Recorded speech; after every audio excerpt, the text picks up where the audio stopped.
Hey, how's it going? You got a minute to talk?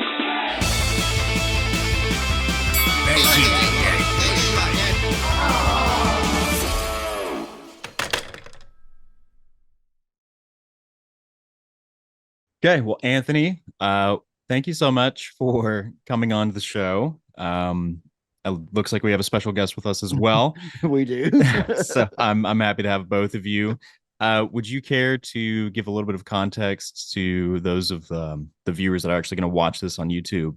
What's going on with the kitty cat ears and our special uh, guest? Absolutely. So, this is just like we were talking before we started. This is just real life. Mhm. For those of you that are not creatives or don't do this type of work, and you don't, or you do this type of work and you don't have kids, this is what it's like. So, my very nice studio headphones, the cable has come up missing, which I'm sure somebody in the household borrowed the USB cable.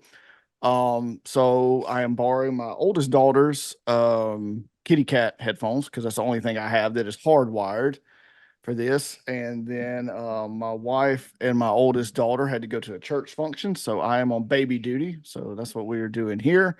But this is just a day. This is dad life. This Yeah. is, I mean, I love it. I'm glad that I am able to still do this type of stuff, at home and everything. So if you're watching, that kind of explains, man, we're just real. I don't have this. You can see the office behind me. I don't have one of the fancy aesthetics. I'm not the most stylish, creative. I don't have the skinny jeans and the all black shirt and the cool glasses and all that kind of stuff. So this is just real life. This is what you get. No, we love to have it here. I was talking to Steve on the last episode just about how much I love having fathers and husbands on the show because this is what I think people deserve to see is a glimpse into real life and an understanding that it's okay if you aren't at the peak aesthetic. Right. Sometimes you're making it work just being a dad.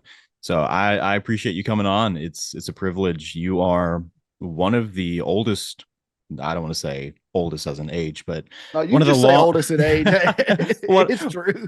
you've been a friend of this poking stick for a long time. One of the longest running friends here. So it's a privilege to have you on, and I'm excited to be able to do this with you. So, for those of you who don't know, Anthony Roberts is with me, aka ARCreates. He's got his hands in a lot of things. So, Anthony, I'll give you an opportunity to kind of explain what you do and what you're involved in right now. Yeah, well, it would probably be a shorter list if I just told you the things that I don't do. But kind of how I got started is I've always been into art. I've always been a creative. And I've always been somebody that I like to try different things. I've never just said, "Oh, I'm going to be a painter," or "Oh, I'm going to be a designer." Or, I just like to try different things. In fact, most people tell you I probably have too many hobbies. But I've always been fascinated by that. So I've always taken art classes, always painted, always drawn. Once I got into high school, and to give you a little bit of context, my high school years was like early 2000s. I graduated in '03. So computer design was something that was very unreachable except to true professionals because I mean that was back when you had to buy Photoshop for $3,000 and you needed, a $10,000 computer to Yeah. run it. But I started just messing around with some free programs, some open source stuff like Inkscape, Microsoft Paint, of course, GIMP, things like that, and never really set out to be a designer. It was just another avenue. It was just like, okay, I've painted, I've drawn, let's try some digital stuff. And so I've done that all through the years, but it wasn't until much later, once I got out of high school, I was actually working as a full-time mechanic. That was really my career choice. I did that for like 15 years. Um, I just did graphics kind of on the side, and mostly it was editing like car pictures. Like I was big into the car scene, street racing. Of course, that was the time when Fast and the Furious first hit the scene and all that. So I was into all of that. And so this was before social media, and we had some of you guys may remember V Bulletin or forums, actual websites you went to, message boards. And so I got to start. I was making signatures for people. Yeah, I always had a signature graphic, so I was like editing, signatures for $5. Send me PayPal for $5 or something. Again, never really setting out to be a designer. And then about 18 years ago, my parents decided to plant a church. They felt a call to the city we were living in. And so I kind of got into church graphics just by default, because if you've ever been part of a small church or a church plant, you just pretty much learn on the fly. And so again, never really setting out to be a church designer or even design for other churches. It was just kind of meeting a need. And I tell people my entire life, whether it's creative work or ministry work, has always been just meeting a need. I've never been one of those people that was like, at 8 years old, I knew I was going to be a pastor. You know, at 12 years old, this preacher came and prophesied that I would be, you know, whatever. Like, I've never had that in my life. I've literally just, oh, there's a need, I'll meet it. And I kind of got into it. So I started making all the stuff for our church. And then really it was just word of mouth from there. It was a friend down the street, you know, like, hey, can you make a flyer for our youth group? And then it was like, with social media, I just started posting designs and people contacted me. And that's really how I got into it. So like I said, I never set out to be a graphic designer, never set out to be a freelancer. It was just all meeting a need. And then at one point, when I decided to pursue ministry full time and I left the automotive world, graphics has been a way, and creative work has been a way for me to supplement my income for my church too. So that's kind of my story, how I got started. Like I didn't go to school for it. I didn't never set out to do it. It just sort of happened. Yeah. So right now you've arrived at where you're at. You're running the ARCreates page. You also have your URL is ARCreates, yeah. .com. Okay, so that's your. Which, by the way, don't ever let your domains expire, because at one time I did own ARCreates.com and I said, nah, why am I paying this $9.99 a year for this, and let it expire? And now some Japanese company owns it and will not give it to me. Oh no. Yeah, hey, lesson learned. I've thought about it many times, but you're the reason why I still hold on to the pokingstick.com. Absolutely. Yeah. Don't ever, hey, just, it don't matter if it goes up to $20 a year. Keep that domain name, because you'll never get it back. So you have your personal brand and your freelance brand. Also, let's talk a little bit about Church Creatives Club. Yes. Story behind that and what that's all about. Yeah, and actually, I think you were the first interview. Pokey Stick was the first interview. It was back in the Thirst Trap Thursday days. Yeah. And that is still one of the most popular, most listened to episodes. Like every time I get my monthly report, you know, because the podcast is pretty sporadic, that one's always at the top. I'm like, people are still going back and listening to that one. That's funny. So that was a good time. But Church Creatives Club was, again, just another idea I had. Like I very much, I don't know, I guess maybe I have undiagnosed ADHD or something. Like I'm always coming up. I'm a big ideas kind of guy. Mm-hmm. I don't always execute them, but I'm a dreamer. An eternal optimist is what I consider myself. So Church Creatives Club, I've always been fascinated with brands and clothing brands.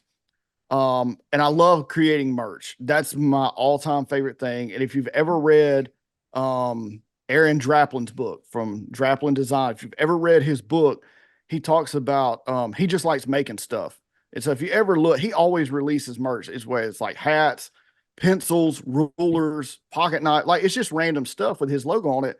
And I love that kind of stuff, you know. And so I was like, well, I can't really release something under ARCreates. Like that's not a name. And I was like, I don't want to jump full into being like a clothing brand. You know, there's a million Christian clothing brands out there. So I was like, you know what? Let's just start a magazine, because I'm a 90s kid and I love magazines, and like still to this day, print, there's something about print. And so I had the bright idea. I was like, you know what? Let's do a community sourced magazine. I believe you've written some articles. I just put it out there. I was like, look, if you want to write an article, doesn't matter what it's about, as long as it's creative work. You want to design graphics, send in photos, whatever. I'll put it together and let's make a magazine. And so we did a digital version, and then everybody was like, well, where can I buy this? I was like, well, I never intended to print it, and I know nothing about setting up a magazine. So I watched a couple of videos on InDesign, and which InDesign is very overwhelming if you're so used to Photoshop. So I was like, all right, I got some connections to some wholesale printers that I use for banners at the church. They print booklets. And so I think we ended up releasing like 4 or 5 hard copies of the magazine. And then it kind of died out, which, of course, we have no budget. It's not like I can pay people to write articles. And we're not going to get into it yet, but I'm not going to ask people to just work for free. Like I'm not going to beg people like, hey, write me a 2,000 word article for free. If you want to do it, that's great, but I'm not going to beg for it because, I understand working for free. So that kind of died out. And so then I was like, well, man, let's do a podcast. So we've done I think we're up to 8 or 9 podcast episodes. So really, the Church Creative Club is just kind of like a creative outlet for me. And almost what it's turned into is just creative projects with other church creatives.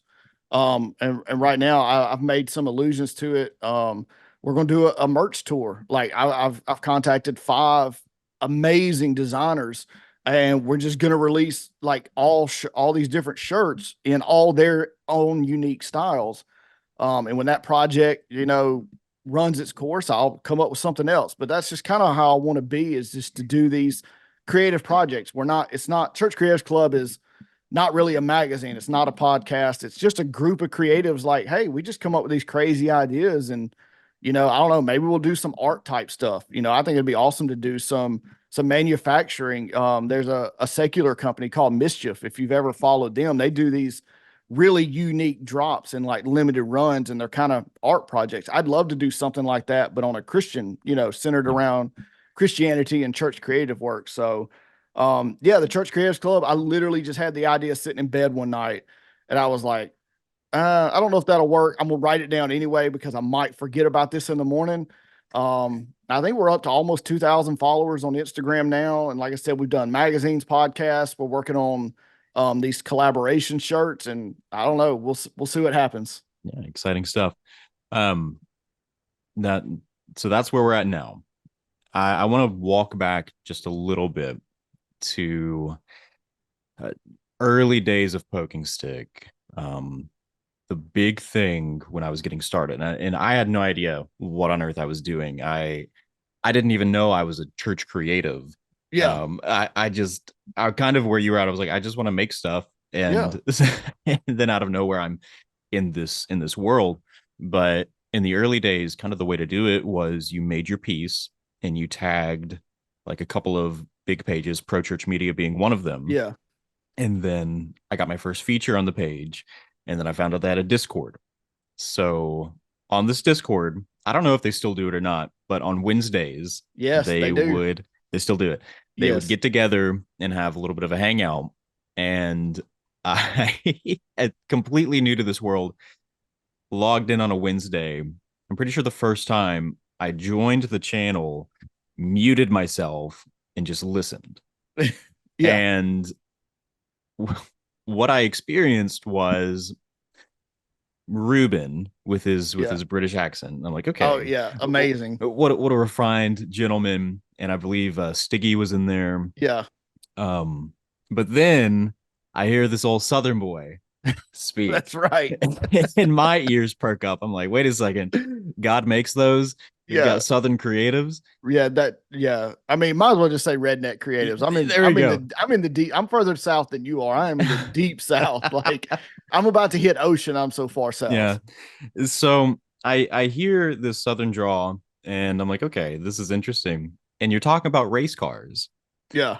And that was my first experience with ARCreates. Yeah. And that to me, that's always been just so fun. Of you've had your hand in so many different things, and whether you're a mechanic, you're talking about race cars, or you're doing creative work, you are certainly like you live out that idea of I just want to meet needs, and there's nothing, from what I can tell, nothing that you're too afraid to at least try. No, and I tell people all the time, like I wouldn't say that I'm like a big mentor type person, but I did a stint a few years in youth ministry, and so I guess mentored some young men that were feeling a call to ministry and stuff. And the biggest advice I always got, I said, look, just go find needs and meet it. I was like, I have had so many doors open up for me that I am completely unqualified for. Just simply by showing up and meeting a need. And that's just kind of been my philosophy for life. Like I said, whether it was at work, whether it was creative work, whether it's at church, whether it's ministry, just show up and meet a need. And it's just amazing what happens. So you had mentioned kind of in your creative journey, you were doing these projects for like, hey, youth group reaches out, we need a flyer for this. These smaller gigs, at that point, were you ever charging? Were you trying to build a business off of these opportunities? Did you see yourself reaching out and just kind of out of generosity doing some free work for Um, people? How did that look like in your early days? in the early days, it was simply just because I enjoyed making it. Like Mhm. it was literally like I was ecstatic that somebody thought I had enough skills to make something. Like I couldn't even believe it. Charging money had never was not even crossed my mind because again, like I didn't set out to do this. It was Mhm. just like youth groups like I need a flyer and I look and their flyers are terrible and mine are not much better, but they are better. And I'm like, wow, yeah, this is fun, Mhm. and it was just more of like, I just enjoy doing this. Yeah. And I know that goes against like 99% of the stuff you see out there about creative work and making sure creatives get paid. And please understand, like, I'm not saying everybody needs to set out doing free work. This was simply, I just love doing it, you know, and what that did is it helped me build a skill set because I had no idea what I was doing. So I had to go learn like how to make a flyer. I had to go learn how to format things. And so yeah, it wasn't until much later that I really sat down and was like, you know what, I could actually charge for this and make some money. But yeah, it never started out that way. It literally started out, I just did it just because I enjoyed it. Yeah. I did the same thing when I started working on cars. I used to go work on people's cars for free all the time just because I enjoyed doing it. Mhm. It was just I just loved it. And that almost carries over to like even with the magazine, just offering this digital version of the magazine for people to download.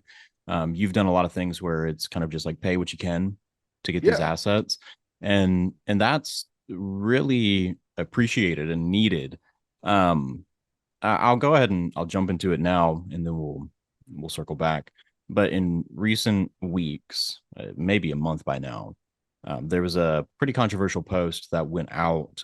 It was up and gone by the time I could even write down the guy's Yeah. name who did it.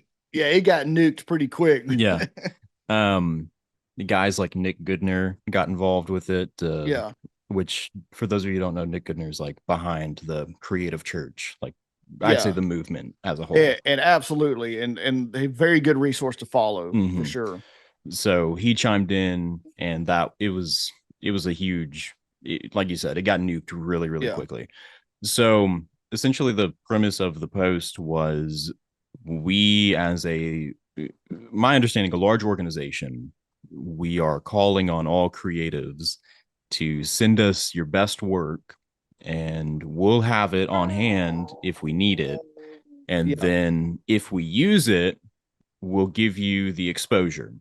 yeah, So absolutely, boil it down, it was basically work for exposure. yeah. And you could get paid. They said you could get paid, but no indication. Is that $1? Is it $100? Is it $10? It's It, just like, yeah, don't worry about it. We'll take care of you if we yeah. use it. Mm-hmm. Okay, well, that's very vague. It was a very big carrot on a stick for creatives to just kind of go into this, and I think it did prey a little bit on I don't want to say the starving artists, but it was people who are looking to get their foot in the door and really get out Right, there. because this was a big name Mm-hmm. person. Like this is something that would look good on your resume Yeah, type deal. yeah. So you have that, which it was bizarre, and I think we can look at both sides of it. But then you had this huge response, this almost counterattack to it, which was a lot of people saying, "Hey, don't work for free. You're worth more than free Yeah, labor." And that was kind of the resistance to it. So you have one end, this organization saying, "Hey, work for exposure, work for an unknown amount." And then you had the creative saying, "Well, no, we yeah, don't work for free. We're more valuable than that." And I I've been thinking through it, and I've been trying to really fall somewhere on where that line is drawn of as Christian creatives, and that's the emphasis. Creatives as a whole, that's one thing, but Christian creatives, people who should be distinct, right. where should we fall on doing free work?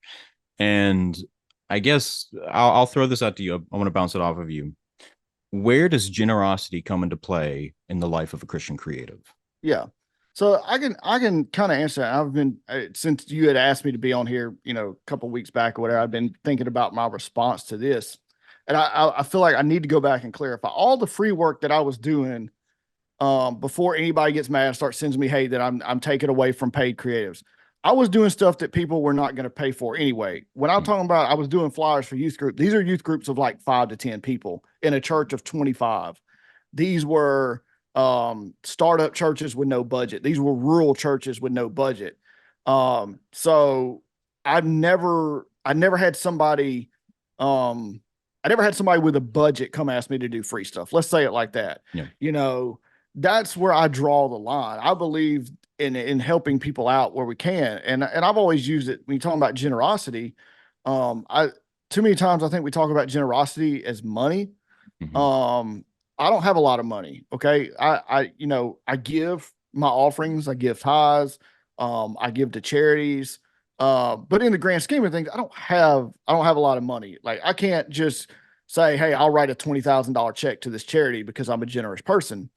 But what I do have is creative skills. And so there's a church down the road that's struggling. Okay. I can't give them a lot of money. I don't have the money to give. Not that I don't want to give them money. I don't have the money to give. But I can say, hey, let me design something for you. Let me help you out. You got an event coming up. Let me design your flyer for you. Let me redo your website for you. Let me help you out with your logo. Let me vectorize your logo for it because you got it off Canva and it's a JPEG. Let me at least vectorize it for you so you can get some t-shirts printed. That's my generosity because everything that I've ever done for free, it was my choice. Nobody ever well, I wouldn't say nobody ever asked me to do work for free, but those don't count. All the stuff that I did for free was because I just wanted to be a generous person. Yeah. I'm not going out and trying to find a 3,000 member church and say, let me do your design work for free so you don't have to pay for it. Like, I don't believe that's right. I believe there's scriptural proof that if you're able to pay somebody, pay them what they're worth. Yeah. And there's plenty of people out there that value creative work. They just simply don't have the budget. Like, it's not that they didn't want to pay me anything. They just literally don't have the money. Yeah. And so I've been there before. And so, if that's what my skill level is and I can give back to the church by doing creative work, then that's what I'm going to do. Yeah. And so as a freelancer, I've always made it a point. My burden, I always seek out small to medium sized churches. I've had a lot of people reach out and it's like, hey, you really should be charging more. You really should be doing this. I'm like, I'm not chasing those clients. Maybe if I was 100% full-time freelance, I was not also doing ministry or working for my church, it would be different. But it's like, I'm in a position where I can make a living. I'm not getting rich, but I'm able to charge a little bit less and help out some smaller churches with smaller budgets. That's my thing. And so going back now to the original thing you were talking about, this church is not a small church that was doing this. This is a church where I have a big problem with the preacher preaching in $900 sneakers and then not wanting to pay somebody. And not to mention they have the budget to hire somebody. Just hire one of the biggest names, find like the biggest Christian designer on Instagram and pay them. And I promise you will get better results rather than shifting through hundreds and hundreds of submissions of teenagers or kids that have never designed anything in their life, but they're like, hey, I've got a shot at this design contest, which they can call it whatever they want. It was essentially a design contest, which you never get the best work out of. It only benefits the person running the contest because now they've got hundreds, if not thousands of free submissions to choose from without putting any money up front. And so that's what I have a problem with is churches or ministries, organizations, businesses, whatever, that have the budget to hire somebody. Like you have the money, go out and hire somebody to do good work and you'll get much better results. And then let people like me who have a skill set and is in a position to be charitable, let me work with the smaller churches that don't have a budget. That's my whole goal. That's my whole reasoning behind that. So I keep going back to this. It seems like the core issue on both sides, it's a generosity thing. This church that, like you said, the pastor's wearing $900 sneakers, they could afford to pay somebody Oh, So absolutely. why not practice generosity in saying our heart is we want to give these people an opportunity, so we'll pay Yeah. them. Um, and then kind of going back to it, we want to be able to practice generosity to those who need it. Yeah, And absolutely. there is a level of, we give to those who need. Yeah. And I have nothing against design contests. When I Hmm. was running when I was in youth ministry, we every year for our youth convention, we did a design contest to design the church the convention shirt. Hmm. And we limited it to only kids. So we were not asking professional designers. We were Hmm. and the majority of the time we had to go in and fix the designs or whatever, or kind of tweak their idea to make it actually work. Hmm. But it was up front. We're like, hey, if you're coming to youth convention, design the shirt. If you win, you get a gift card and some other stuff. Like that's perfectly fine. But to seek out professionals, and if you go back and read that original post, somebody's probably got it screenshotted. They were looking for the best of the best. Okay. They weren't running a design contest for amateurs.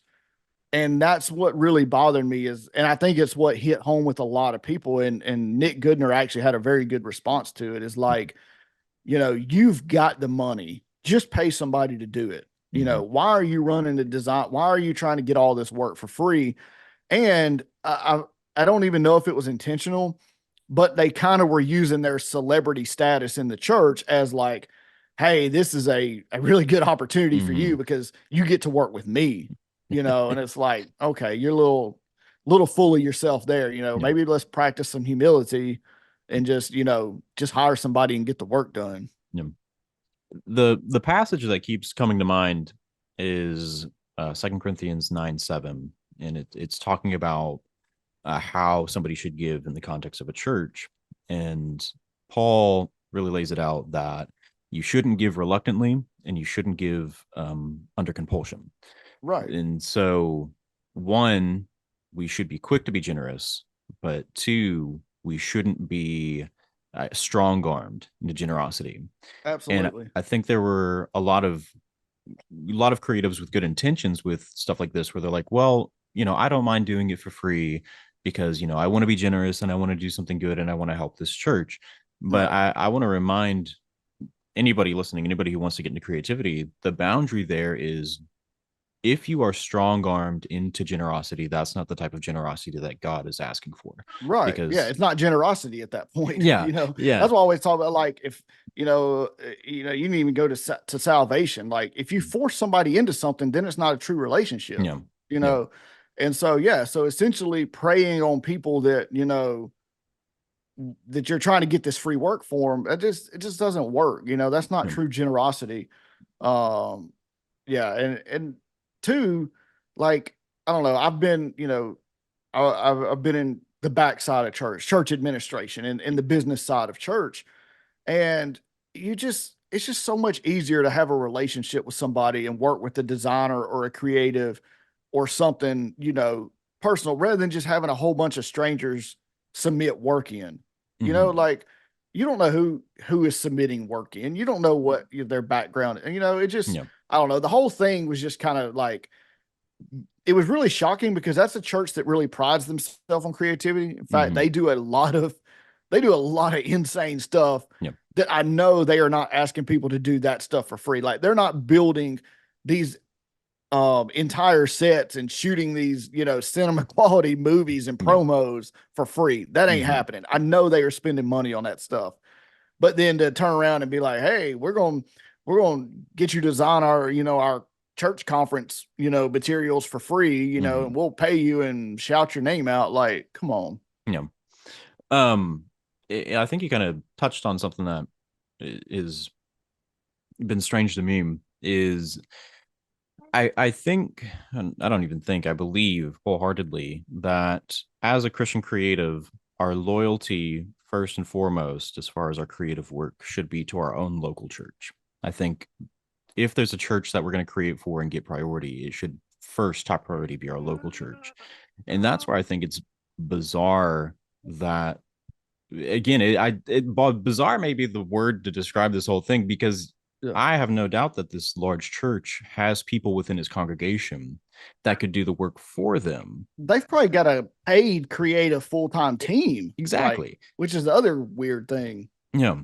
But I do want to offer another piece of encouragement to the creative is if you start with just your local church, you may have to do things for free just Yeah. because you may be in a mid to small size church, Yeah. and there's no shame in that. Um, No. that that's actually the way it should be is God has Yeah. gifted you with this creative ability, Right. and your gifts are given for the edification of the body. So there's no shame in doing it for free. But the second side to that is I would warn against trying to pursue, you know, instead of working with my local church, I'm going to chase after this quick opportunity with the mega church across the country that doesn't even know who I am. Right. And I think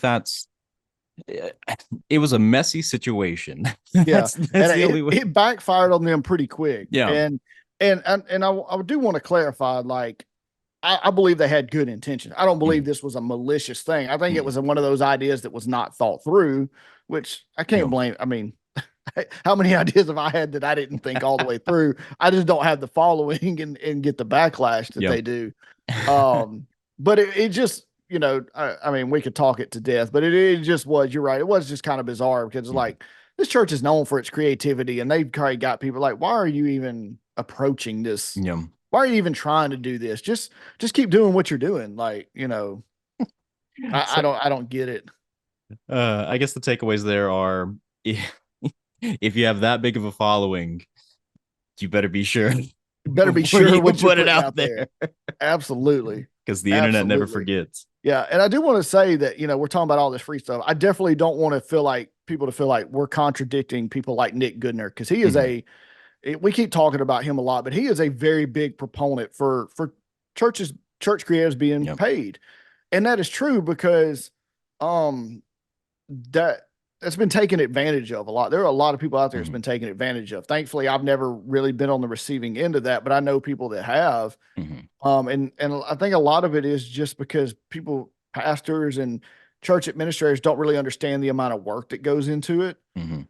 They don't understand the hours. They don't understand, the equipment you've got to buy. I mean, I was getting into video and really getting into video to help my church out. Mhm. I enjoy video and photography. I've done photography for years.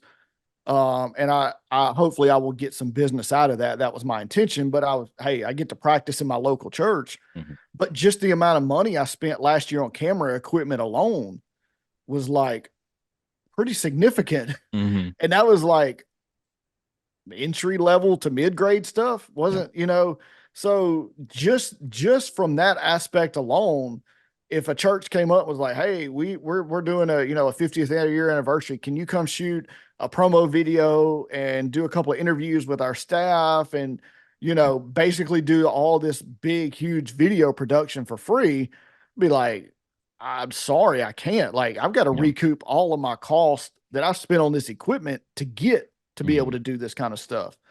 Um, so just the equipment, just the software, just the stuff you invest your own money into, Yep. not to mention just your time. And, somebody was making a remark one time. I was in conversation with somebody because I believe it was at a convention and I was working production and they had a change. I think the speaker changed. I don't know, missed a flash. I don't know. For some reason, I remember I was making sermon graphics like at the convention, like 10 minutes before they're going on stage. It was Mhm. some emergency happened. I don't remember, but I was making through them, and I remember somebody was watching me, and they're like, "Wow, how do you make those graphics in like 5 minutes? You've got like five sermon graphics, and they look great."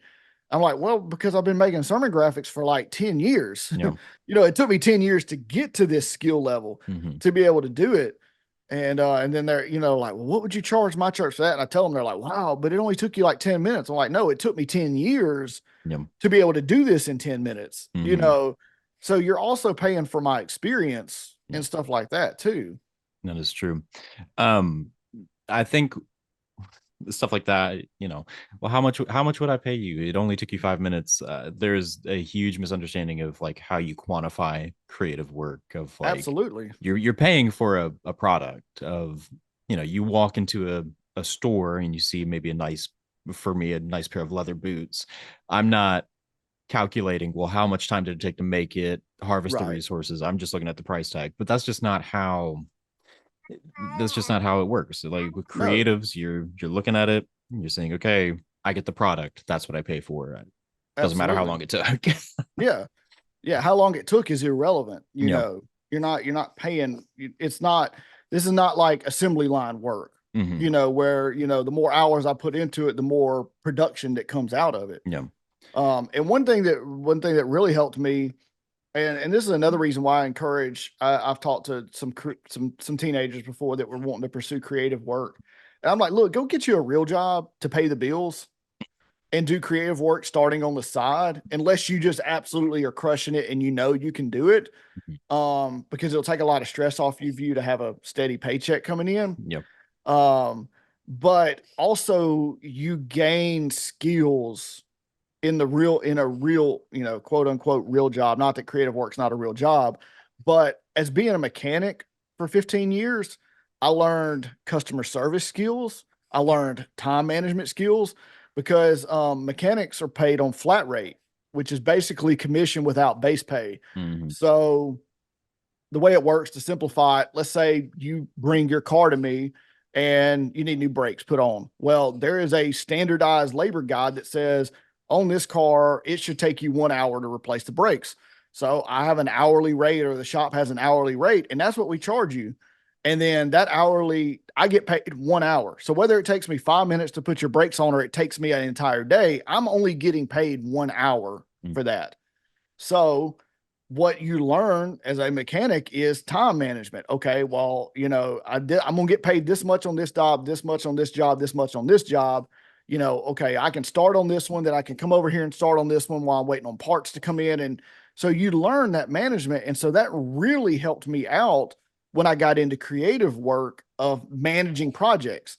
If I get 3 projects in at one time, I can now go, okay, I can start on this one. I can do on this one. I can send this one for feedback at this time Hmm.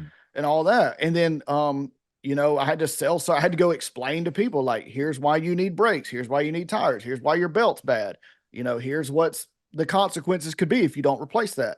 Well, I learned how to talk to people and have those conversations, because a lot of creatives are kind of on the introverted side. Yeah, you need a logo and it's going to cost you $1,000. And there's like, okay, well, no, let's explain it. Like, okay, Yeah. I'm going to give you the logo. We're going to have conversations about it. We're going to do research about it. I'm going to give you all these different formats. I'm going to give you a style guide. And so having a customer service type job really helped me out, because I hate to say it, but I've gotten a lot of creative work over the years from um, from mismanaged projects from other creatives. Mm. I've had churches come to me and they're like, hey, we've had this guy has been working on this for 3 months. If we've not heard a thing from him, he won't respond to emails. She won't return our phone calls. We're trying to get this done. And it's like, you come to me and I tell you it's going to take 2 weeks. It's going to be delivered in 2 weeks. Yep. Even if that means I have to stay up to midnight every night for 2 weeks to get it done. If I told you it's going to take 2 weeks, it's going to take 2 weeks. Yep. And so, a lot of creatives, they just jump into freelance and they have no business skills. So yeah, there's nothing wrong with starting out like I did and just doing it part-time and just building those other people skills, business skills, accounting skills, to run a successful business. That's good. I'm going to pick your brain here a little bit. For a creative just getting started and they're navigating this whole money thing, would you encourage them to start off charging an hourly rate or start off charging per project? Do you prefer one or the other? I like to do project based. And in fact, this year is the first year I've actually published my prices on my website. But they all have an asterisk, and it's like, this is the average price. Yeah. Because I don't like saying a logo is $1,000. Mhm. Okay, well, what if they want to add something to it? What if they want to take away something to it? What if they want business cards and all this other stuff put into it? So when I started out, I was very diligent about time tracking, because I had to do that as a mechanic. I had to track my time, because at the end of the week, I had to turn in basically they called it a flag sheet that says I worked this many labor hours, here's all the ticket numbers that you can go back and reference. I made an hour on this one, 3 hours on this one, a half hour on this one. And so it's just ingrained in me to track time. Like it's just, it's just one of those things. Like I track time on everything. And so I use just a simple app called Toggle, Toggl. It's free. And so every project I work on that I've been working on for years, just about every single one of them, I track time. So I know how much it's going to take me. So for example, like a logo, I know about how many hours it's going to take me. So at minimum, I can figure out an hourly rate from that.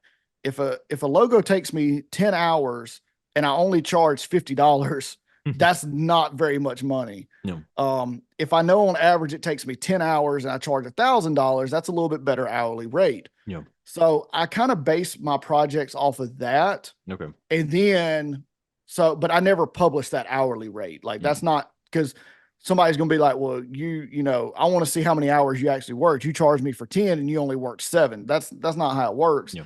But I have to have a minimum to survive is what I call it. Yeah. Like if I was making $20 an hour as a mechanic, I need to be at least bringing home $20 an hour as a project, which means if I want to make $20 an hour, I probably need to be charging about $50 an hour to count for taxes, software, all that other stuff. So that's going to be different for everybody. You got to find something that you're comfortable with and start with a minimum. And then and then on top of that, I go, okay, what am I bringing to the table? Everybody else that I would compare my skills to, say they're charging $2,000. Okay, well then my estimates, I feel like should be somewhere around in there, but my skill level is probably not at the point where I can charge $10,000 for a rebrand. Okay, I understand that.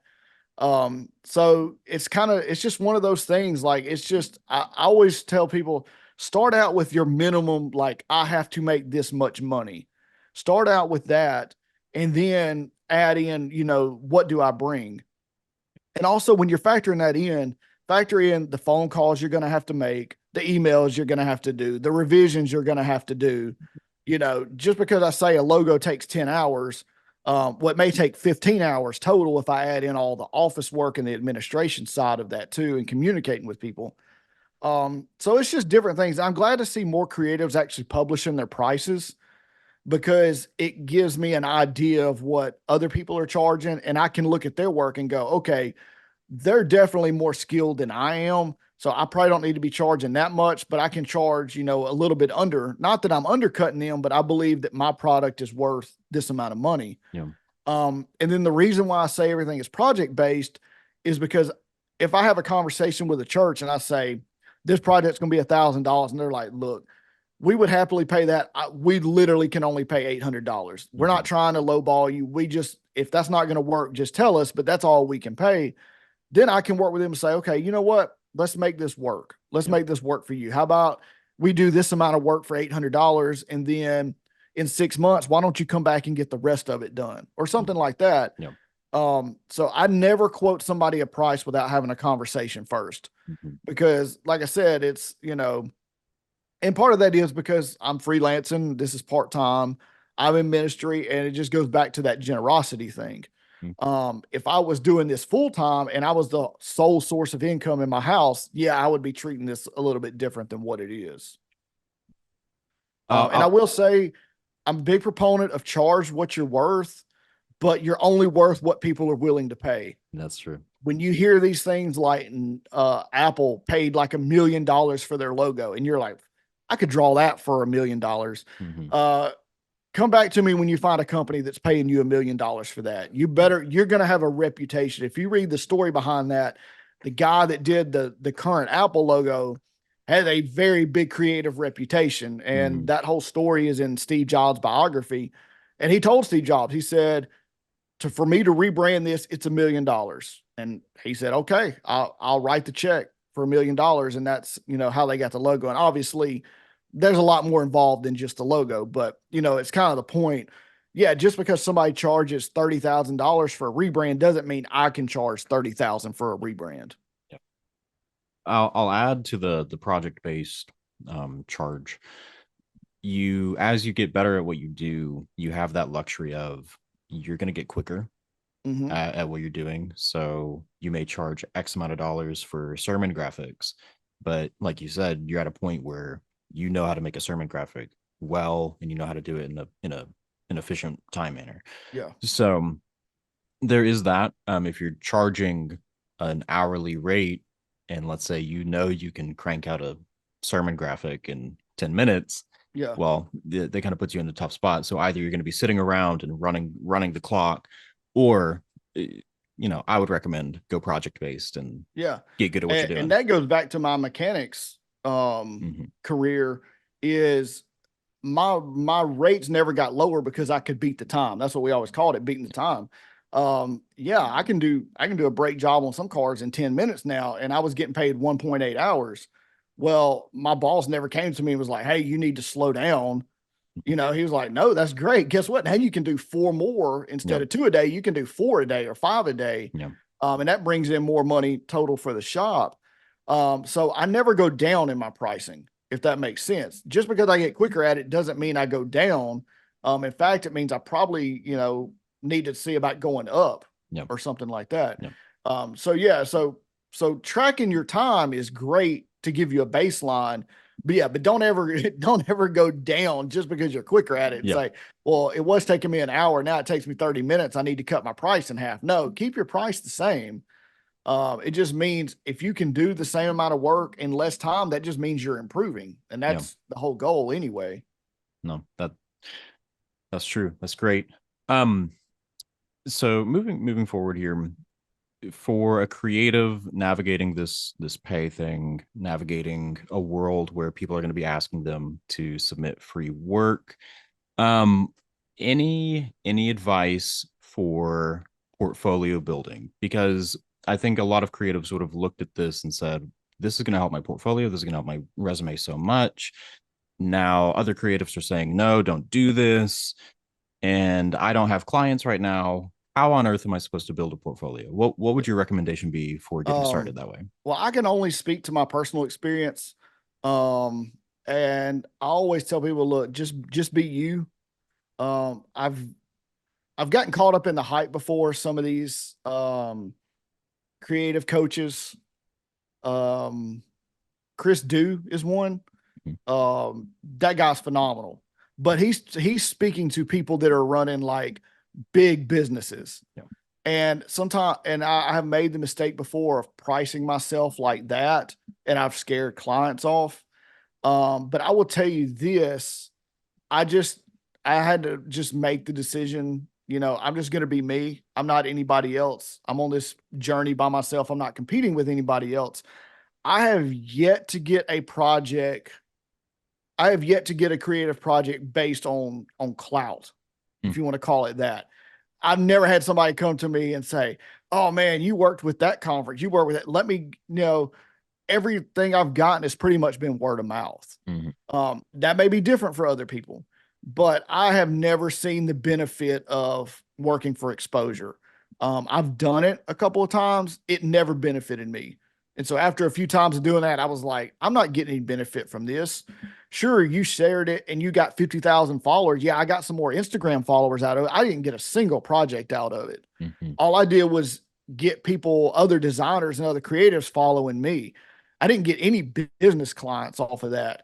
So typically if somebody's asking me to work for exposure, I just pass that up. I a lot of times I will not even respond to those DMs. I will not even entertain collaborations unless there's a thing to get paid. I don't mind collaborating with people. I don't mind doing joint projects with people. I've done them before. And I made that clear on the Church Creatives Club about this merch collab. I was like, hey, I'm not asking you to design. Hey, we're going to split the profits on this. This is a joint effort. So maybe there's somebody out there that did something free and got some exposure and got a lot of business out of it. It's just never benefited me. If you want me to work for free, it's going to be my choice.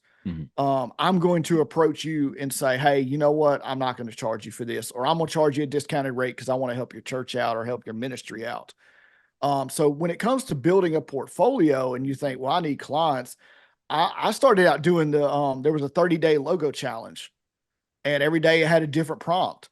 And so I started making logos for that. I started building my portfolio by doing free work for existing people. So I literally would find, like I said, I was a youth pastor at this time. So I was in several like youth ministry groups on Facebook. Well, people would post their flyers or we got this event coming up. I would literally DM people and be like, hey, can I redesign that for you for free? And nobody ever turned me down.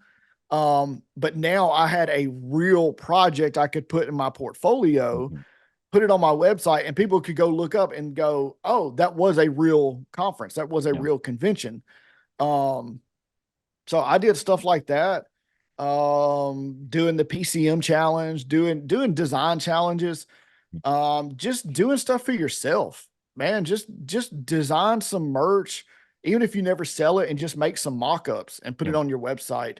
And then slowly what I did is I got real client work. I just started kind of replacing those things with real work Mhm. on my website. But as far as building a portfolio, I will do design challenges. I will redesign stuff for people before I ever entertain a work for exposure project. Yeah. No, I agree with you. And in kind of talking about doing that stuff for free for the sake of building a portfolio, that kind of in itself shows that it's not entirely free. It's not like you're walking Right. away getting nothing. There's Yeah. intrinsic value to beefing up your portfolio. And like for myself, just personal experience, I've done things where I'll put up a question box in my stories and say, hey, make up a fake business and let me Yeah. do branding for it. And then from that, I've actually picked up real clients to do real branding jobs for. Mm-hmm. So don't be afraid. Don't be afraid to do stuff that's not even real, Right. Absolutely. because the product is still going to be real by the time you're done with it. And that Absolutely. goes in your portfolio. Yeah. And that's And not to valuable. mention you can use that the next time a project. I have a whole folder of what I call rejected logos. Mm-hmm. And I've either sold some of them or modified some of them for people because they were good ideas. They just didn't get picked, but they fit something else. So Yeah. I hang on to that work. But yeah, I do that over working for exposure. If Mm-hmm. somebody's asking you to work for exposure, it's not going to be good. They're going to require so much of you and not pay you anything. Yeah. And unless Mm-hmm. it's somebody that is like, a dream client of yours, like if Apple or Nike or somebody called me and it was like, we're going to do a collaboration, we're going to mention your name and promote you. Okay. Yeah. Maybe I will do something like that. That Yeah. might lead to something. But somebody with 2,000 followers want me to do something for exposure. It's like, Mm-hmm. come on, man, that I'm not getting any exposure out of that. Yeah. Like, no. In Christians, not to be too negative here, but I think our understanding of grace kind of opens the door for that of like, oh, well, we want to be gracious and loving to each other. So why wouldn't you do it for free? Yeah. And one of the most encouraging things I've read in recent years was someone talking about how there's a level of ethics and integrity that you need to have. So, let's say you go to church with a doctor. It's not right for you to go to them every Sunday and be like, I've got this ache or I've been feeling this way. Absolutely. Could you Yeah. just a quick hey, while we're in the lobby, could you give me a quick diagnosis? and, Yeah. and the same is true for creatives. It's not right. There's no integrity in going to somebody just because they're a brother or a sister in Christ and being like, hey, Right. we've got this common ground. Could you maybe do this, or could you tweak this, or what would you do to this logo? Yeah. So understanding grace there is that I think grace should mean that we want to build each other up, and that would mean not taking advantage. But I'll throw this out there. Some of the best clients I've worked with are the most generous. Yeah. And keep that in mind. If they are starting off with already trying to get the most out of you and giving the least, like there's a level of business of like, obviously they're trying to save money, you're trying to make money. Yeah. But if they're coming from a position of not generosity, I don't want to say greed, but they're not being full on generous, you're probably setting yourself up for a really bad time. Absolutely. And be aware of that from the start, because I was talking to a photographer the other day, and she got a contract from a wedding venue, and their contract was just riddled with pretty much she was going to make nothing, they were going to make everything, Yeah. and she was going to get exposure. And she Right. said, I don't know what to do with this. And I said, well, understand, this is setting the precedent for your relationship with this wedding venue, Yeah, and now it's bound by contract. So absolutely. Yeah, she ended up not signing the contract, and I think yeah, that's the best move she could have made. absolutely. So understand, again, it all goes back to generosity. You can really tell a lot about a project, a client, how it's going to go based off of how, first of all, generous they're willing to be and how generous you're willing to be. um so yeah, but don't be afraid to charge. And I think there's a lot to learn from both angles here of Yeah, asking for work, giving, and all that. yeah, absolutely. And like I said, free work should always be your choice. You Mm-hmm. know, um, yeah. In one of my onboarding forms, I asked for a budget. Because I want to be able to formulate a response if they're way under my price. If my price is 1,000, their budget is $300. I don't want to just turn them down, but I need to have a response prepared. Um, but my quote sheet, I just redid my quote sheet. And I think it's the very last sentence is something like, hey, I understand budgets. If this doesn't work for you, please let me know. And let's come to an agreement. Don't think just because your budget is under what I'm charging that we can't work together. Um, so I've had some people, the majority of the time I've had people just be honest with me. They're like, look, we just can't pay that right now. We don't, Yeah. but they've never said, could you do it for less? They were Mm. like, they never haggled with me. And those are the best clients. And usually I'm willing to work with those people. And it's never failed when I have lowered or worked with them to meet their budget. They've always come back Mm. for repeat business. And I ended up getting way more business than just one project out of Yeah. them. So don't be so set in stone that like, this is what I charge. Either you pay it or you leave. Mm-hmm. Unless you've got clients lined up around the block and you're able to do that, then great. Yeah. But if you're like a lot of freelancers and you need the work, don't feel pressured into it, but be gracious with working with churches. Yeah. And I always tell people all the time, the majority of my work is churches, but I do some secular work for businesses. Mm-hmm.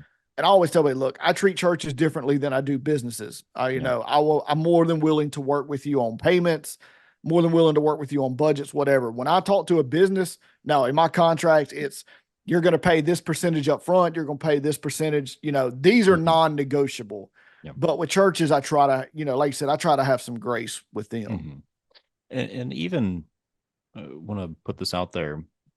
I think we've maybe gotten wrapped up in extremes of like, well, to be, and maybe I just want to clarify here. Generosity doesn't mean free. No, I think even flexibility is a form of generosity. absolutely. And I think that's important. Important to remember. Well, Anthony, I think that's gonna have to be our time. I don't want to keep you too long, and I know you've got your She's hands asleep right literally now. We're full. good. we've got at least a little bit of time. She's asleep. Well, as we wrap it up, how about you let everybody know what's next and where we can find you? So I'm most active on Instagram, at ARCreates and then at Church Creatives Club. My website is arobcreates.com. And then I hang out in the Discord channel with, the Pro Church Media guys on Wednesday. But yeah, I'm most active on Instagram. I'm more than willing to answer DMs and talk to people. Probably my second greatest passion is teaching. I love teaching. I'm way behind, but I've put out a lot of design tutorials on YouTube and stuff like that. I think I got you on the threshold tool off of one of those tutorial videos. Cause I just love teaching. I love sharing knowledge, and like, I hate gatekeeping stuff. Like, come on, we're creatives, share stuff. People need to understand there is so much work to go around. Mm-hmm. There is so much work to go around. There is no reason for us to be trying to, undercut people and compete with people.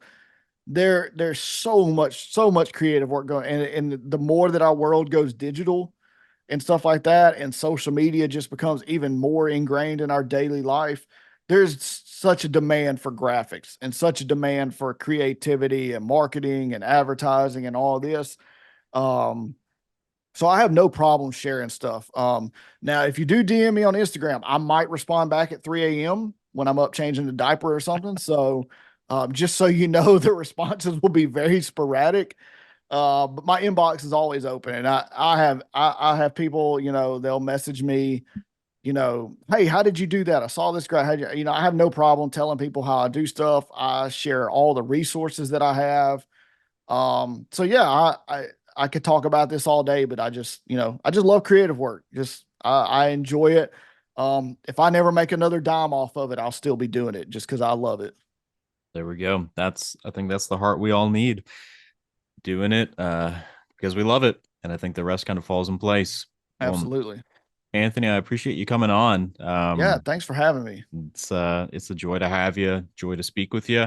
And I look forward to seeing what's next and, you know, working together as we grow in grace and as creatives.